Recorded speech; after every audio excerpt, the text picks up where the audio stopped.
Hello again and welcome back. In this lecture, I'm going to show you how to use ArcScene. I'll use some familiar concepts from ArcMap as well as some 3D specific things available only in ArcScene.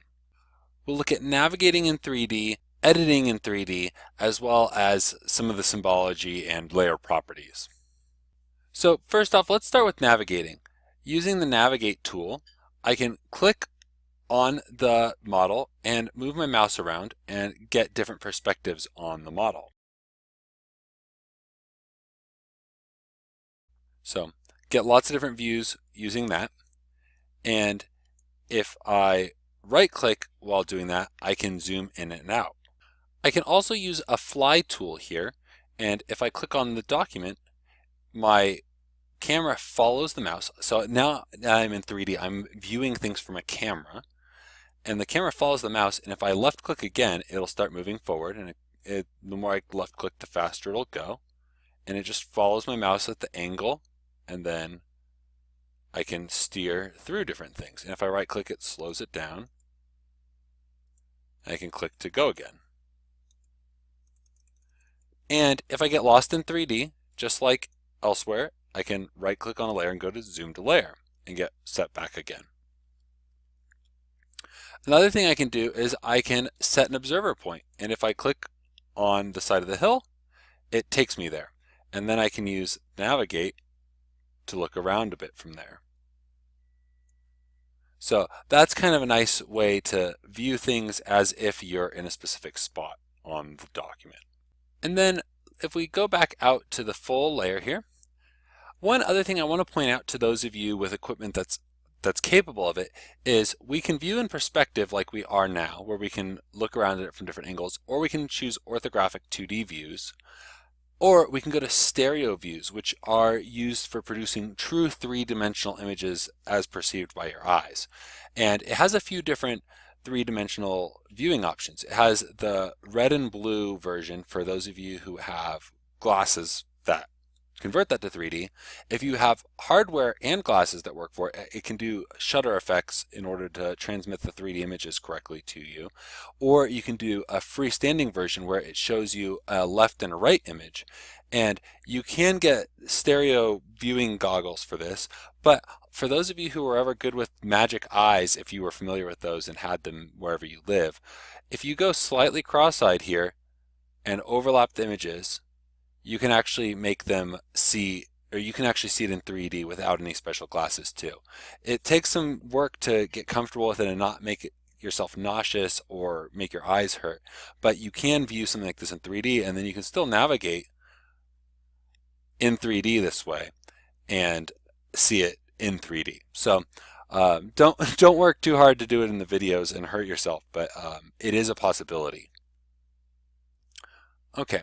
So I'm going to switch this back to the perspective view now. So we just have the one, and I'll zoom back here.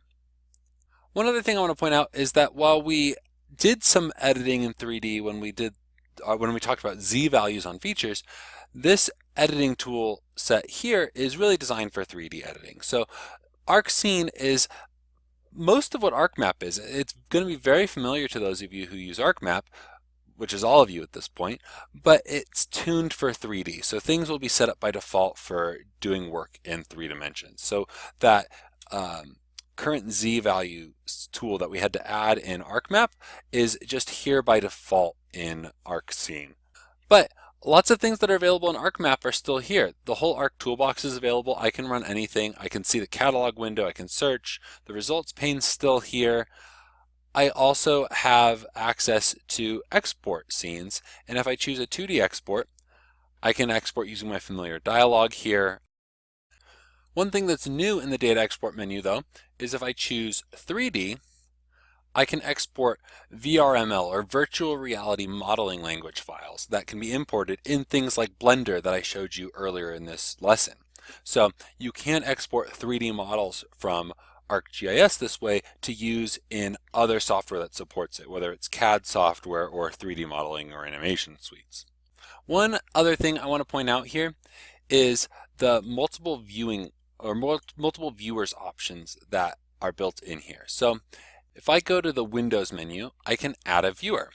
And you can do this in ArcMap too, but I think it's a little more useful when you have so many angles you can view something from. So I can change the perspective of this particular viewer, or go back and zoom to layer there and reorient that so I can keep tabs on one particular perspective while also looking at it separately in another one. So again, ArcMap has this functionality, but I think it's much more useful when you're working in 3D to be able to set up viewers from different angles. Okay, and to finish this off, let's take a look at the layer properties. So a lot of this is going to be pretty familiar. You'll have your general tab and your source tab with your projection information, as well as basic display information and your symbology. And your symbology has a couple different things. You have your edges, which you can see that red highlight around the edge of the layer here, but I can also symbolize the elevation just like I could in ArcMap. If I go to one of the new tabs, base heights, I can set whether or not this data is floating on a surface. And if I click apply, after saying no elevation values from a surface, it basically just flattens out for me. There's no elevation built into this, because it's not actually pulling the elevation values out of it. It's just a tin with no elevation. But if I select floating on a custom surface and select itself, it automatically then sets each location to the value that is specified in the tin. Okay, and the last thing I want to show you is the rendering options here, where we can choose when to render it, whether we want it always rendered or whether we want to render it only when navigation is stopped. So let's take a look at that really quickly. So it resets up the scene, and if I choose that, so when I move around, it turns off that layer. It leaves the rivers layer on because that's a separate layer setting, but it turns off that layer until I release my mouse button. And that's useful when you have really detailed tins or something, and you're not just trying to visualize it, but you're really trying to get a sense for specific things. And if you can't move it around because it's way too slow, there's just too much detail for it to render motion, you can have it turn it off, and then once you get to the perspective you want, turn it back on and then view it from there. So that can be helpful when you have really detailed, heavy layers. And then you can turn off shading, and that'll help a bit. And then for optimization, caching the layer can help a lot as well. That's all set by default though. The biggest thing in terms of performance, if you have something that's incredibly detailed, is just viewing it at a lower resolution. So try creating a tin that has fewer vertices or fewer faces on it. And one way to do that is if you create a raster from your tin, you can then create a new tin that is lower resolution out of that. If you know how, one thing I haven't shown you yet is if you're working with layers files, the layers dataset to tin tool can give you many more options for thinning out the number of points you have. And you can do manual thinning, but this is much nicer. It'll give you some options for setting up which points to choose. And that's the best way to get a lower resolution tin if your data comes in as layers files. Okay, that's it for this lecture. All I wanted to do in this lecture was give you kind of a rapid fire introduction to ArcScene. It's pretty familiar. It has a lot of the same stuff that ArcMap has, including data exports as 2D maps. It has layer properties, it has the editing tools, but it also has some 3D specific things, including 3D navigation tools and perspective views that are much more useful when you have multiple viewers. Earlier in the lesson when we were looking at Blender, I was saying how ArcScene has developed some issues. I have had some trouble with rendering specific data in ArcScene. It just does not display correctly. And I think there are some long-standing bugs in here that I wonder if they will get fixed by Esri, or if they're putting all their 3D effort into ArcGIS Pro. Still, if you have 3D data, working with ArcScene will prepare you for using it in ArcGIS Pro, getting you to think about your GIS data in 3D space.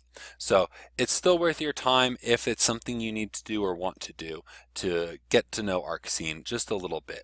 This is about all the time we're going to spend on it in this specialization, because we're still focused on geospatial analysis, whether that's 2D or 3D. So we're going to focus on the core concepts, but want to make sure that you know what ArcScene is and some basics of how to use it so that you can explore it further if you need to. Okay, see you next time.